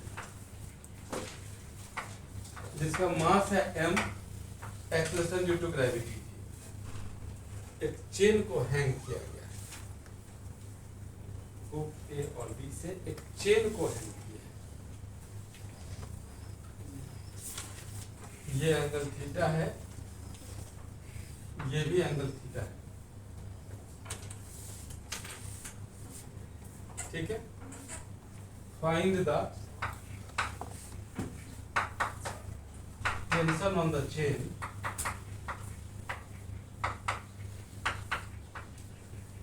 at A, at point A and B. Second part, find tension on the chain. ये जो लोएस्ट पॉइंट है, let's see.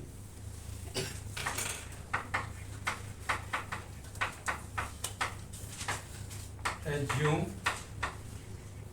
the chain is in equilibrium.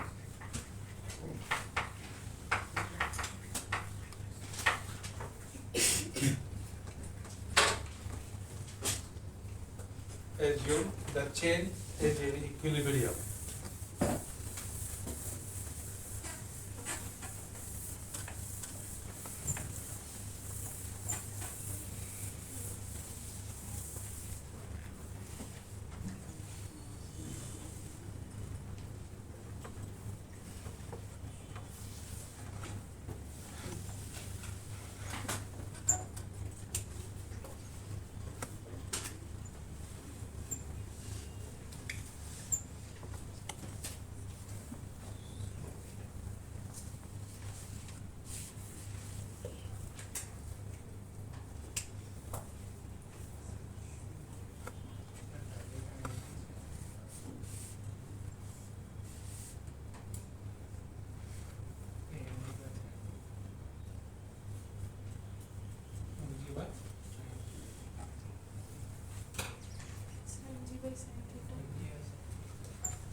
एक ही साइड का नो टेंशन देखते हो क्या?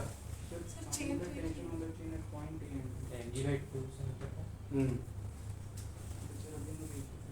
g sin theta t sin theta जुड़ जाएगा, आ जाएगा। तो mg sin थीटा बाई 2 आएगा दोनों पॉइंट पर। mg बाई 2 sin थीटा हो गया क्या?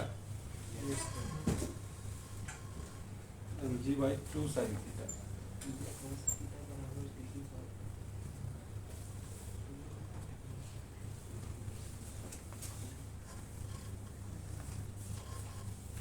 mg by 2 sin थीटा होगा।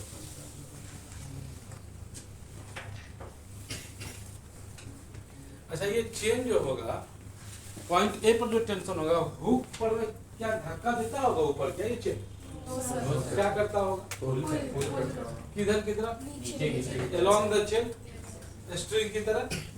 तो along the chain ए को खींचता होगा इधर,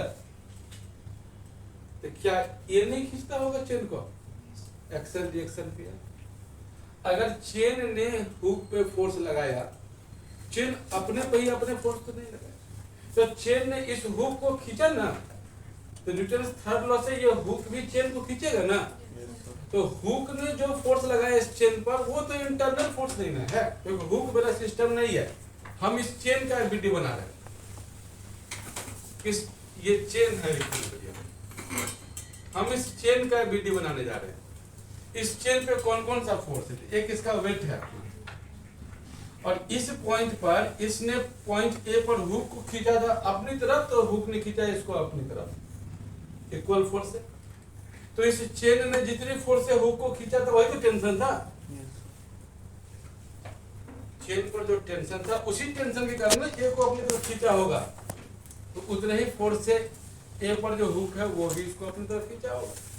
तो जो भी इस पॉइंट पर टेंशन होगा, उसी टेंशन से हुक इसको ऊपर खींच रहा होगा। ये फोर्स एक्सटर्नल है, ये फोर्स किसने लगाया है? कोई दिक्कत? सिमिलरली सिमेट्रिकल सिचुएशन यहां भी है। ये एंगल थीटा है, तो इस टी का दो कंपोनेंट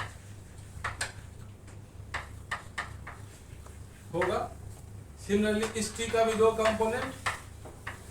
देखो हॉरिजॉन्टल फोर्स कैंसिल हो गया, हुआ। वर्टिकल में अपवर्ड क्या है force? T sine theta plus ऊपर की तरफ। इक्विलिब्रियम में है तो नेट फोर्स बैलेंस होना चाहिए, तो ऊपर की तरफ जितना है नेट, उतना ही नीचे भी होना चाहिए, तो टी का वैल्यू मिलेगा। सेकंड में लिखा है mg/2 cos theta, mg/2 cos theta.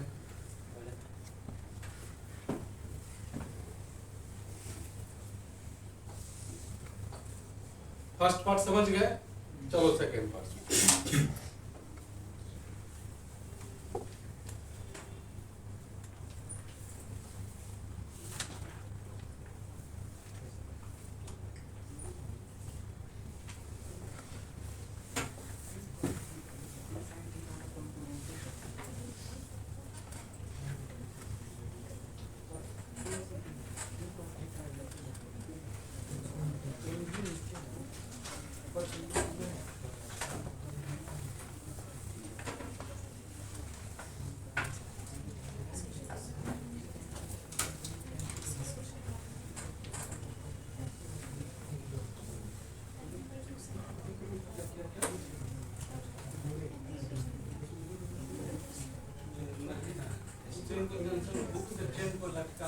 mg/2 sin theta खींचता, तो वो भी इसको अपने तरफ खींचता। Shift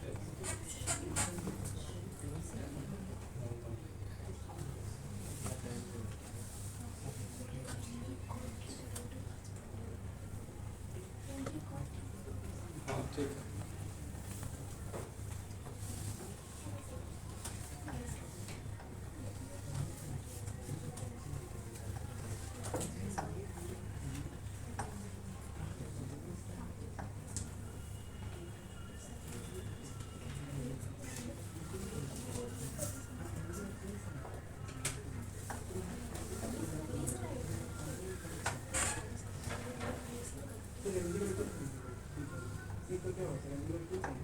mg/2 cot theta.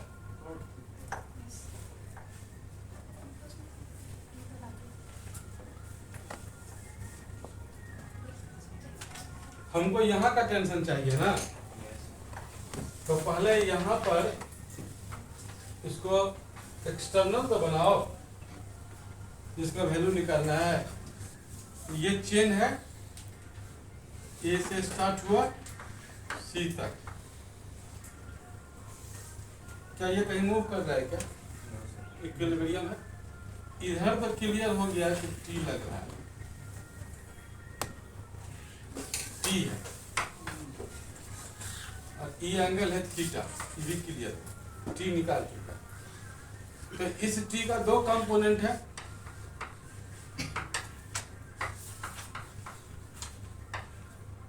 अब दूसरा एंड का फोर्स तो अभी इस पे नहीं लग रहा होगा, वो तो इस एंड पे लग रहा था ना, तो ये फोर्स यहाँ नहीं दिखा सकते। क्लियर? अब देखो तो ये टी साइन थीटा वर्टिकल में, चलो इसके mg/2 को बैलेंस करेगा, मास m/2 है इसका, बैलेंस्ड है, देख सकते हो। अगर 2t sin थीटा mg है तो t sin थीटा mg/2 होगा, तो t sin थीटा mg/2 होगा, वर्टिकल में कोई डिस्टरबेंस नहीं आया। लेकिन हॉरिजॉन्टल में e कहाँ गया, इसको कौन बैलेंस किया, e कैसे बैलेंस हुआ, e फोर्स का इक्विलिब्रियम है, तो रिजल्टेंट हॉरिजॉन्टल 0 होना चाहिए, है इक्विलिब्रियम में तो हॉरिजॉन्टल में भी रिजल्टेंट तो 0 होना चाहिए ना, तो ई कौन बैलेंस करेगा, तो इसके इंटरेक्शन में इसका तो अपना ही दूसरा हाफ है ना, तो वही जरूर अपनी तरफ खींचा है, टेंजेंट के along the chain, वही इस पॉइंट पर टेंशन है, जितने से इधर वाला चेन ने इसको अपनी तरफ खींचा, उतने ही इधर वाले चेन ने उधर वाले को भी अपनी तरफ खींचा, तो इस पॉइंट पर जो टेंशन हो वो टी cos थीटा के बराबर हो, तो लिखना चाहिए कि ये टी सी बराबर टी cos थीटा, टी का वैल्यू यहाँ से सब्स्टिट्यूट कर दो, आंसर हो गया।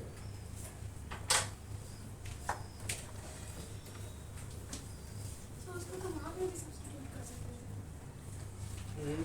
तो यही सेम ही चीज़ है कि उधर का पार्ट तो पहले ये पार्ट बनाना होगा कि वो पार्ट, उससे डायरेक्टली यहाँ नहीं पहुँच सकते उस पॉइंट से। पहले इस क्वेश्चन को बनाया, नहीं सर, उसी के बाद उसको बनाया, तो उससे फिर क्या किए, फिर वहाँ पे इस साइड टी cos थीटा लग रहा है तो टी को वैल्यू पुट कर देंगे। तो टी cos थीटा लग रहा है, तो वही तो लिखा हुआ है, ऐसा वही तो इसको करने की जरूरत नहीं है। तो बिना इसको किए कैसे कहे टी cos थीटा बराबर,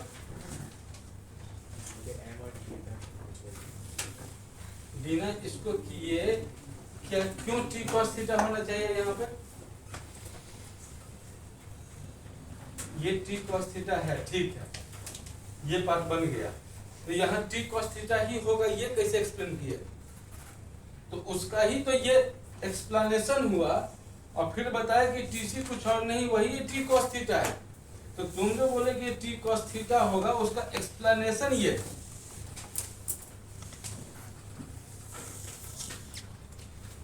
सर सी पॉइंट पे वर्टिकल में कोई फोर्स नहीं है, सी पॉइंट पे वर्टिकल पे कोई फोर्स नहीं है। कैसे वर्टिकल में कुछ लगा देंगे तो बैलेंस चल रहा जाएगा ना, तब तो मूव करने लगेगा चेन, वर्टिकल में भी फोर्स बैलेंस रहे, नीचे या ऊपर कहीं भी लगा दोगे तो ये जो अभी बैलेंस्ड है तुम्हारा, बैलेंस गड़बड़ा जाएगा, क्योंकि टी sin थीटा mg/2 के बराबर है ना, तो वर्टिकल फोर्स अभी तो कैंसिल्ड है, कुछ भी फोर्स वर्टिकल आ गया तो अनबैलेंस्ड बच जाएगा। यूनिफॉर्म मास का चेंज है।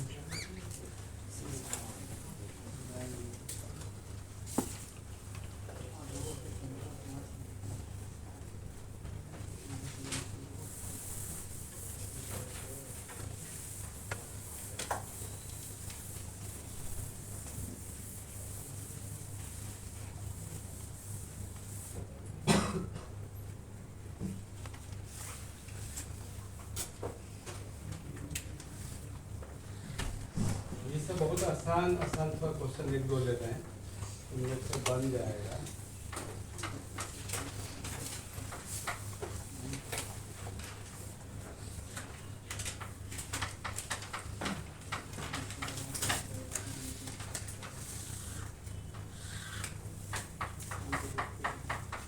इस स्ट्रिंग पर क्या टेंशन होगा, दोनों का एक्सेलरेशन क्या होगा, सर 5 टोटल और सब 5 हो गया। एक्सेलरेशन 5 होगा एक्सेलरेशन 5 होगा। मतलब कैंसिल नहीं टेंशन माइनस टी बराबर सर टेंशन 5 होगा। सॉल्व कर लो एक बार। सर टेंशन 5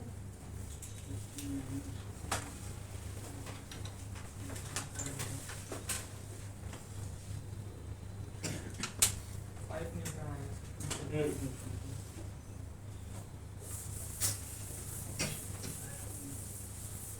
अब तो इक्विलिब्रियम नहीं है ना,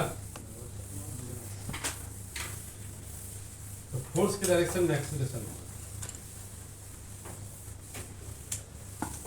अगर डिस्प्लेसमेंट पूछ देगा तो सर डिस्प्लेसमेंट का डायरेक्शन क्या होगा?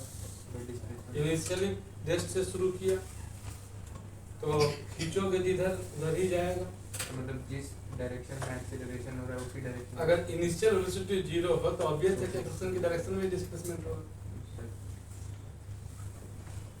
अब एफबीडी बनाओ, ये रहा ब्लॉक 2 kg, इसके फोर्स लगा इधर 15, और इस स्ट्रिंग का जो टेंशन है वो इसको पीछे खींचेगा, धक्का नहीं दे सकता। एक ही स्ट्रिंग है इसलिए एक ही टेंशन रहेगा। अब ये रहा यहाँ ब्लॉक 1 kg, इस पे राइटवर्ड डायरेक्शन में टेंशन होगा, धक्का नहीं दे सकता, इसको पुश नहीं कर सकता। अब इधर सोचो, ऐसा हो सकता है क्योंकि 1 kg यही रहे, 2 kg चल के यहाँ आ जाए। ये रहा 1 kg, ये रहा 2 kg, इसके बीच में स्ट्रिंग था ये 1 और 2 का, ये यही रुका रहे और ये चला जाए यहाँ पे। ऐसा हो सकता है क्या? कैसे इन दोनों के बीच का गैप बढ़ेगा बिना स्ट्रिंग के स्ट्रेच हुए? नहीं हो सकता।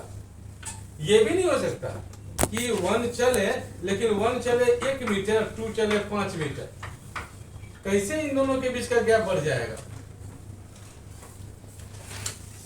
अगर ये कम चला और 2 ज्यादा चला तो दोनों के बीच में गैप बढ़ गया ना, तो दोनों के बीच का डिस्टेंस बढ़ कैसे सकता है? क्योंकि स्ट्रिंग तो स्ट्रेच हो नहीं पाएगा, या तो टूट करके चला जाए तो अगर स्ट्रिंग टूटा नहीं, स्ट्रिंग स्ट्रेच नहीं हुआ, स्ट्रिंग स्लैक नहीं किया, तो ऑब्वियस है जितना ई पॉइंट आगे खिसकेगा इसको भी उतना ही आगे खिसकना होगा, सो दैट इन दोनों के बीच में डिस्टेंस अभी भी उतना ही हो जितना यहाँ था, क्योंकि स्ट्रिंग का लेंथ कांस्टेंट है। हम इसको स्ट्रिंग कांस्टेंट कहते हैं कि अगर स्ट्रिंग के, ये स्ट्रिंग है ना, इस स्ट्रिंग के अलॉन्ग ये अगर v वेलोसिटी से गया है ना, ये भी इस स्ट्रिंग के अलॉन्ग v से गया होगा, सो दैट इन दोनों के बीच का डिस्टेंस हमेशा मेंटेन हो सके। बात समझ में आ रहा है क्या? तो किसी टाइम पर इसका एक्सेलरेशन ये होगा तो इसका भी एक्सेलरेशन ये ही होगा, तो दोनों एक ही एक्सेलरेशन से चलेगा।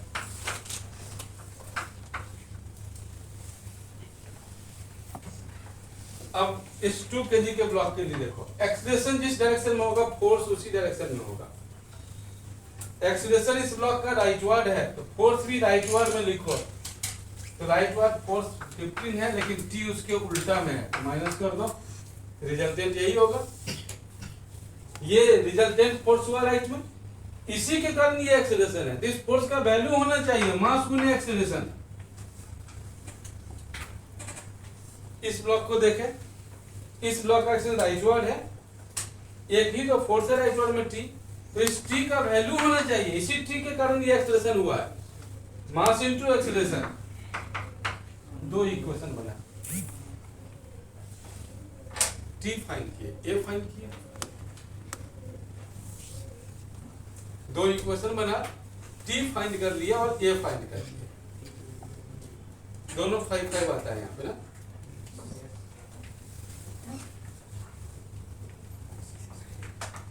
एक ब्लॉक है 2 kg का, ये रहा स्ट्रिंग, आइडियल स्ट्रिंग है, स्ट्रेच नहीं हो सकता, मासलेस है, 3 kg, acceleration due to gravity g 10 metre पर सेकंड स्क्वायर, फोर्स लगाते हैं इसके ऊपर 50 न्यूटन का, 50 से ज्यादा कर दो,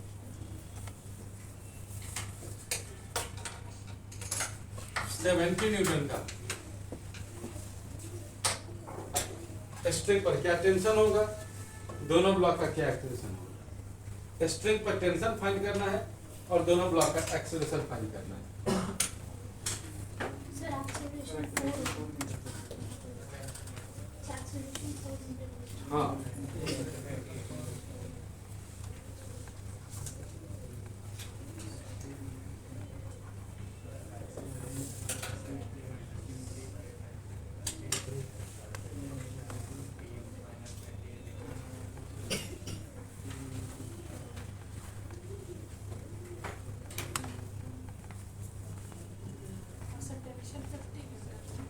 टेंशन टेंशन 28 न्यूटन 4 से चला है ना, 4 से चला है तो नेट 8 न्यूटन होना चाहिए ऊपर की सर तरफ 28 2 kg पर 28।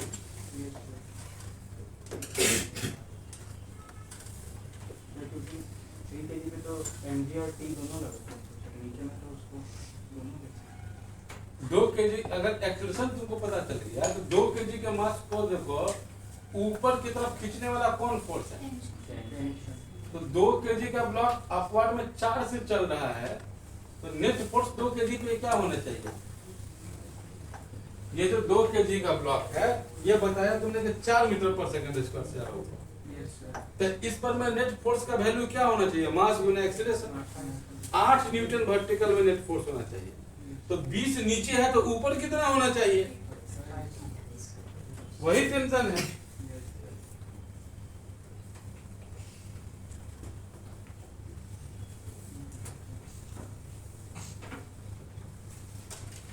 ये तो एक तरीका हो। दूसरा, हमको कुछ नहीं आता तो हम तो सीधे अपना फोर्स डायग्राम बनाते हैं, इक्वेशन लिखते हैं।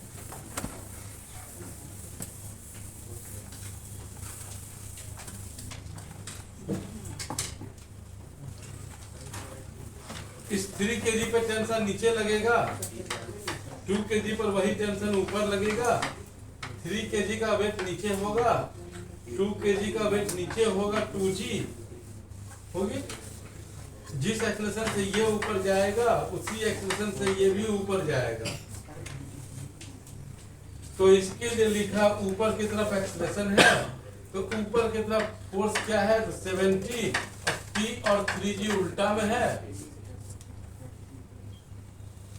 3g को 30 लिख दिया।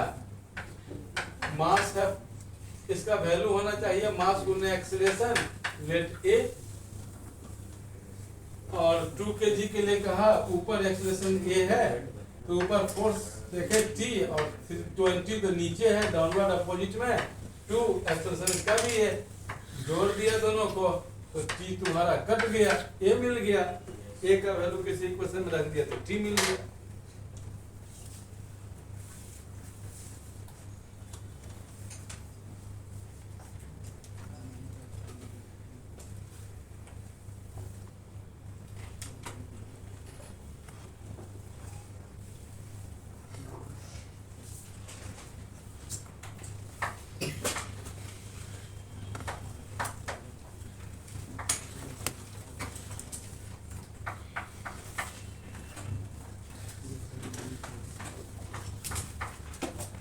अगर ये बीच का रस्सी अनस्ट्रेचेबल तो है लेकिन मान लो 1 kg का है, ठीक है, अनस्ट्रेचेबल है लेकिन 1 kg का है, ऊपर फोर्स लगाया है 70 न्यूटन, ग्रेविटी G है 10 मीटर पर second square.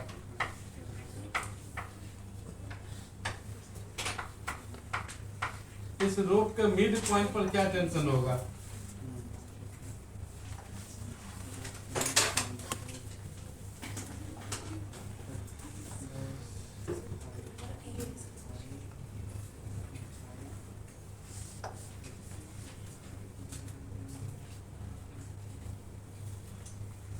Further questions 3 kg 2 kg का वही वाला मास, लेकिन बीच में जो धागा था ना स्ट्रिंग उसमें कुछ मास आ गया लेकिन है अनस्ट्रेचेबल। ये क्लियर है, स्ट्रेच नहीं लेकिन एक्सटेंसिबल है।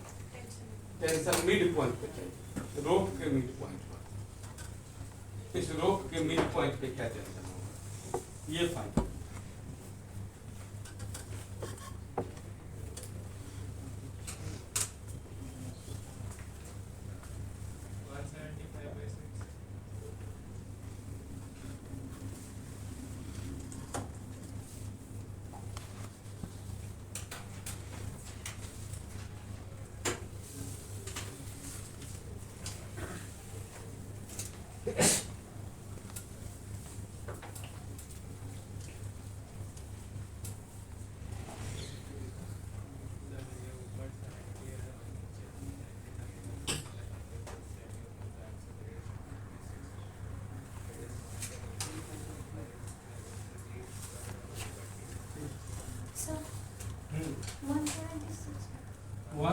176/6. 175/6 ना, ये कितना लिए है? So 10. तो 175 होगा। तो वो डेसिमल में कुछ हुआ होगा।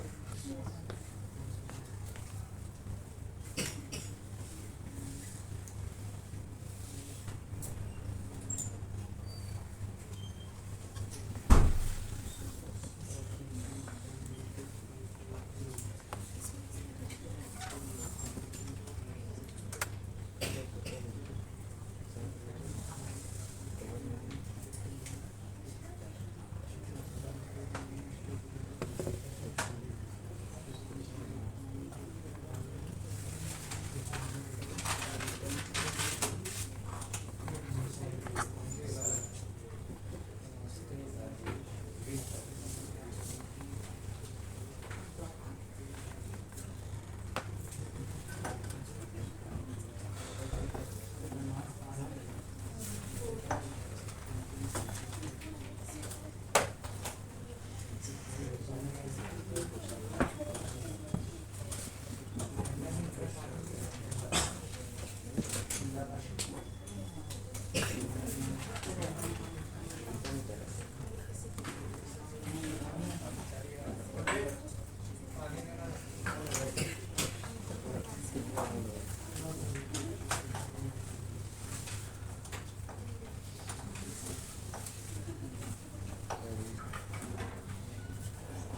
Yes, so 175/6. ठीक है 175/6 ठीक है।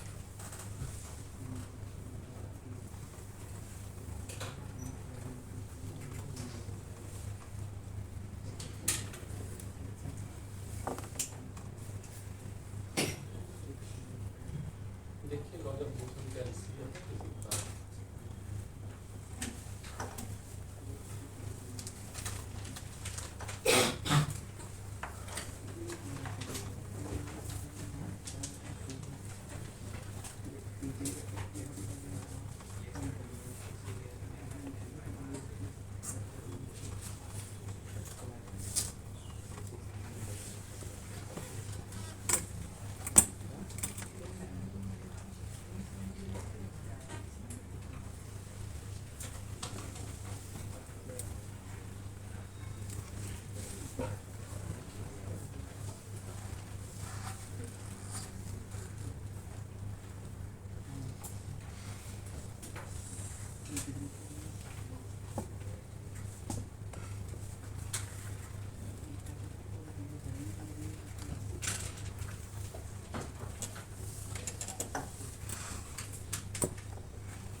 वो सब एक साथ ही कैरी हो रहा हो, नहीं हो रहा होगा पूरा। जब बीच में भी एक रॉड की तरह समझो ना इसको, जब मास आ गया तो पूरे एक ही साथ कैरी हो रहा होगा, सब में साथ है। ऐसा होता है कि दोनों गैप का भी घाट बढ़ जा रहा हो, नहीं तो सब साथ कैरी हो रहा है। तो मास हो गया टोटल 6 kg और ऊपर 17 टन फोर्स, नीचे सबका वेट हो गया 60। तो एक्सेलरेशन ऊपर की तरफ हो जाएगा 70 माइनस 60 मास 10/6 5/3 मीटर पर सेकंड। और अब हम चाहते हैं मिड पॉइंट पर टेंशन। एक चीज सोचो, इसके नीचे का पार्ट जो है, अगर कितने पार्ट को गौर करके देखें, कितने पार्ट का है?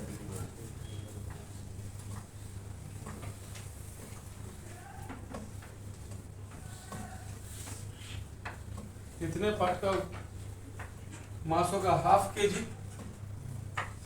और ये हो जाएगा 2 kg, और ये जा रहा है ऊपर, जबकि इसका वेट पूरा लग रहा है 5/2 इंटू जी नीचे, तो ऊपर कैसे एक्सीडेंट कर सकता है? जरूर यहाँ का टेंशन होगा इस पॉइंट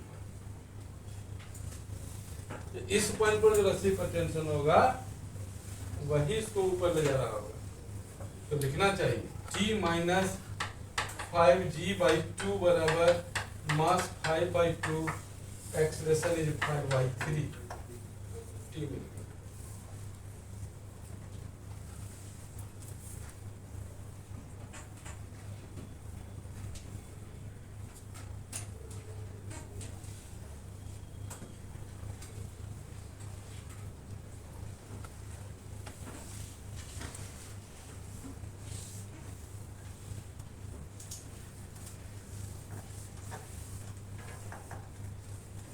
कोई दिक्कत है किसी को इसमें?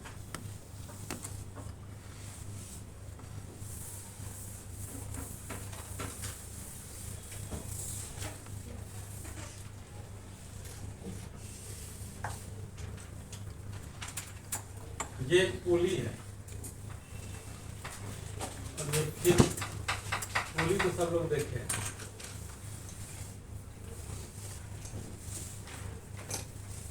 और इस पुली के ऊपर से एक स्ट्रिंग को पास कर दो, एक साइड में, दूसरा इन स्ट्रिंग का दूसरे साइड, और एक ब्लॉक को यहाँ कनेक्ट कर दो, एक ब्लॉक को यहाँ कनेक्ट कर दो। मान लो ये 2 kg है, ये 3 kg, दोनों का मास बराबर होता तो रुका रहता, इसका मास तो ज्यादा है, ये नीचे जाएगा, तो ये ऊपर की तरफ मूव करेगा। ऐसा हो नहीं सकता कि ये जो 3 kg का मास है वो नीचे आए और 2 kg जाए ही ना। हो सकता है क्या? नहीं हो सकता, क्योंकि इन दोनों के बीच में जो स्ट्रिंग है उसका लेंथ तो स्ट्रेच होगा नहीं। तो अगर 3 kg यहाँ आ गया, 2 kg वहीं रह गया, तो स्ट्रिंग का लेंथ इतना बड़ा हो कैसे गया? स्ट्रेच तो होना नहीं। तो इसका मतलब ये नहीं हो सकता कि सिर्फ ये चले ये नीचे। दूसरी बात, अगर ये ज्यादा नीचे आया, ये थोड़ा ही ऊपर गया, ये भी नहीं हो सकता। हो सकता है क्या? मतलब जिस एक्सेलरेशन, जिस वेलोसिटी से ये ऊपर जाएगा उतना ही डिस्प्लेसमेंट 3 kg का भी नीचे होगा, उसी वेलोसिटी एक्सेलरेशन से भी जाएगा। इसको ऐसे भी समझो, हमने बताया था ये स्ट्रिंग है ना, कहीं भी स्ट्रिंग, कहीं भी स्ट्रिंग हो, स्ट्रिंग के ऊपर कोई भी पॉइंट लेते जाओ ना, P, Q, R, S, T, जितना पॉइंट है, T और P के बीच में दूरी नहीं बढ़ेगा, तो T जितना इधर जाएगा P भी उतना ही खिसकेगा, Q भी उतना ही खिसकेगा, कारण Q और P के बीच का भी डिस्टेंस नहीं बदलेगा, स्ट्रेच होना नहीं है।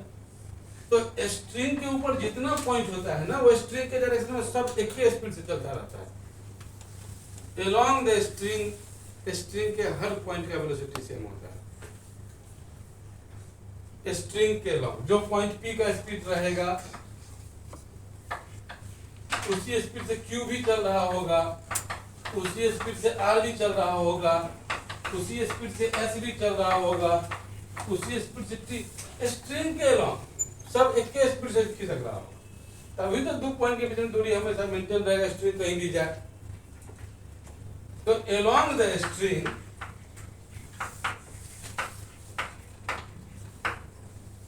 हर पॉइंट का स्पीड सेम होता है। हम इसको स्ट्रिंग कंस्ट्रेंट कहते हैं, string constraint. along the string her point का एक ही स्पीड। तो ये देखो, यहां से लेकर यहां तक एक स्ट्रिंग है ना, E पॉइंट जितना चलेगा उतना ही E भी पॉइंट चलेगा, उतना ही E भी चलेगा, उतना ही E भी चलेगा, उतना ही E भी चलेगा, सब बराबर चलेगा स्ट्रिंग के लॉन्ग। तभी तो स्ट्रिंग के 2 पॉइंट के बीच में डिस्टेंस मेंटेन रहेगा। तो जिस एक्सेलरेशन से ये ऊपर जाएगा उसी से E भी ऊपर जाएगा। ठीक है?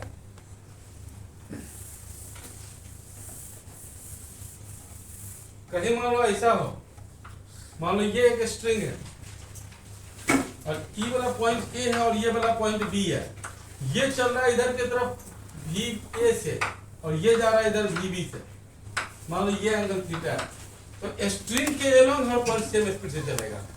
ये पॉइंट अगर सी है तो कहेंगे V A cos theta string के एलोंग इस पॉइंट का स्पीड हुआ, तो वही सी का भी होगा, वही बी का भी होगा।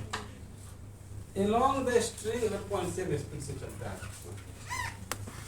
ये साइन थीटा सेम नहीं होगा, एलोंग द स्ट्रिंग, स्ट्रिंग के एलोंग, क्योंकि जो स्ट्रिंग के एलोंग वेलोसिटी होगा वही तो वेलोसिटी डिस्प्लेसमेंट देगा स्ट्रिंग के एलोंग। ये स्ट्रिंग कांस्टेंट है, स्ट्रिंग के एलोंग सेम वेलोसिटी में, कोई दिक्कत यहाँ तक। अब इस क्वेश्चन को फिर से डायग्राम को बनाते हैं।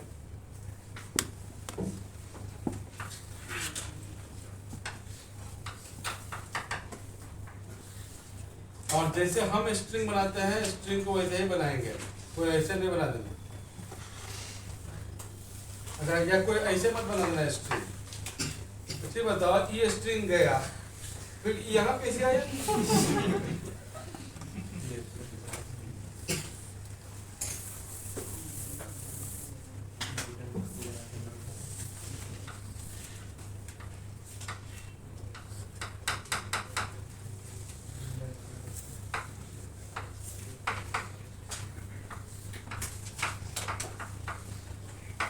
टू जी नीचे, इस स्ट्रिंग का टेंशन इस पर ऊपर,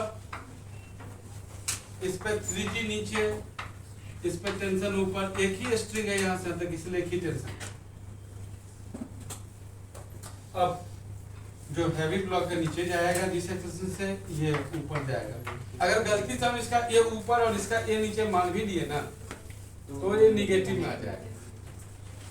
अब इस पे देखो, ये ऊपर जा रहा है ए से, मतलब ऊपर नेट फोर्स, तो ऊपर कौन सा फोर्स है? इस पे टी, 2G उल्टा है उसके। सिमिलरली इसके लिए ये नीचे जा रहा है, नेट फोर्स नीचे हो, नीचे कौन सा फोर्स है? 3G, टी उसके उल्टा में है। दो इक्वेशन है, दो वेरिएबल। अगर कोई पूछेगा कि इस पुली पर में सपोर्ट ने क्या फोर्स लगाया, तो कहेंगे इस स्ट्रिंग पर इधर टी था, इधर टी था, तो ऊपर फोर्स लगेगा 2T।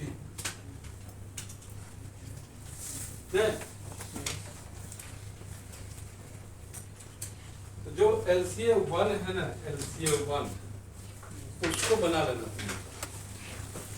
LCA1 बन जाएगा। हाँ लॉज ऑफ, ठीक है, LCA1 बना।